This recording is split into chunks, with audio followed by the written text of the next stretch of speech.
আসসালামু আলাইকুম। আজকে আমি নিয়ে এসেছি একটা দারুণ মজার রেসিপি, নুডলসের স্যুপ। এই রেসিপিটা সবাই খেতে পছন্দ করে। এই রেসিপিটা আপনারা সন্ধ্যার স্ন্যাক্স হিসেবে খেতে পারেন। তো চলুন দেরি না করে দেখে নিই কিভাবে সহজ উপায়ে এই রেসিপিটা তৈরি করা যায়। আমি এখানে কিছু উপকরণ নিয়েছি, তো চলুন দেরি না করে দেখে নিই। নিয়েছি গাজর কুচি, ক্যাপসিকাম কুচি, টমেটো কুচি, ধনেপাতা কুচি, পেঁয়াজ কুচি এবং কাঁচামরিচ কুচি। আর নিয়েছি দুটো ডিম। এবার প্যান গরম করে দিয়ে দিব পরিমাণ মতো তেল, আর দিয়ে দিব রসুন কুচি, কাঁচামরিচ কুচি দিয়ে ভালোভাবে ভেজে নিব।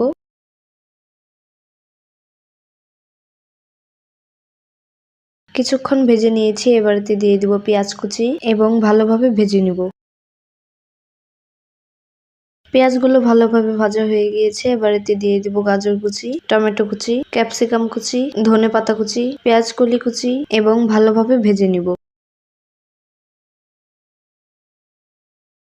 কিছুক্ষণ ভেজে নিয়েছি, এবারেতে দিয়ে দিব 2 চা চামচ সয়া সস এবং নেড়ে চেড়ে নিব। উপকরণগুলো ভালোভাবে ভাজা হয়ে গিয়েছে, এবারেতে দিয়ে দিব পরিমাণ মতো পানি এবং নেড়েচেড়ে মিশিয়ে নিব।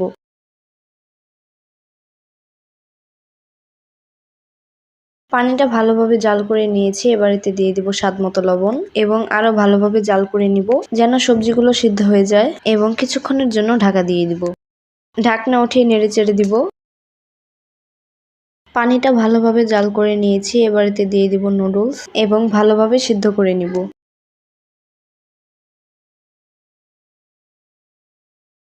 নুডলস গুলো হাফ সিদ্ধ হয়ে গিয়েছে, এবার এর মধ্যে দিয়ে দিব দুটো ফেটিয়ে রাখা ডিম। ডিম দেওয়া অবস্থায় অনবরত নাড়তে থাকতে হবে। অনবরত না নাড়লে ডিমগুলো দলা পাকিয়ে যাবে।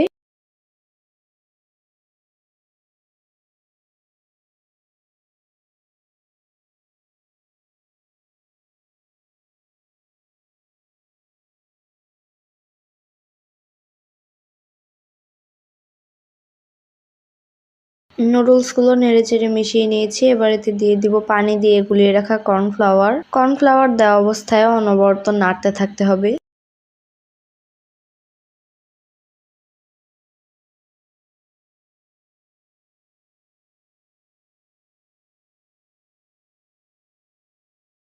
নুডলস গুলো ভালোভাবে সিদ্ধ হয়ে গিয়েছে, এবার এতে দিয়ে দিব নুডলস এর মশলা, ম্যাজিক মশলা এবং নেড়েচেড়ে মিশিয়ে নিব।